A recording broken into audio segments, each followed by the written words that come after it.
ফিলিস্তিনে এই বৃদ্ধ মহিলার শরীরে ইসরায়েলের কুত্তা বাহিনী তাদের প্রশিক্ষিত কুকুরকে লেলিয়ে দিয়েছে, যেটি আল জাজিরা প্রকাশ করেছে এবং সোশ্যাল মিডিয়াতে এটি ব্যাপকভাবে ভাইরাল হয়েছে।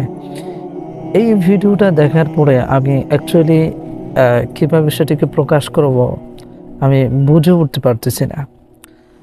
যেখানে ফিলিস্তিনের শত শত শিশু, বৃদ্ধা এবং যুবতী, নারী, পুরুষ মৃত্যুবরণ করছে শত শত, সেখানে আমাদের বাংলাদেশে চলছে খেলার মতো। খেলায় কে হারলো, কে জিতলো, কে কত রান করতে পারলো, কে তার পারফরমেন্সে দুর্বল ছিল, সেটি নিয়ে বেশ আলোচনা এবং সমালোচনা। আমাদের যুবকরা তারা ঘুমিয়ে আছে, এখনও তারা জাগছে না, তাদের মনে সে বিষয়টা আসতেছেই না। তারা খাবারের পরে কোক দিয়ে যদি তাদের গলা না ভেজায়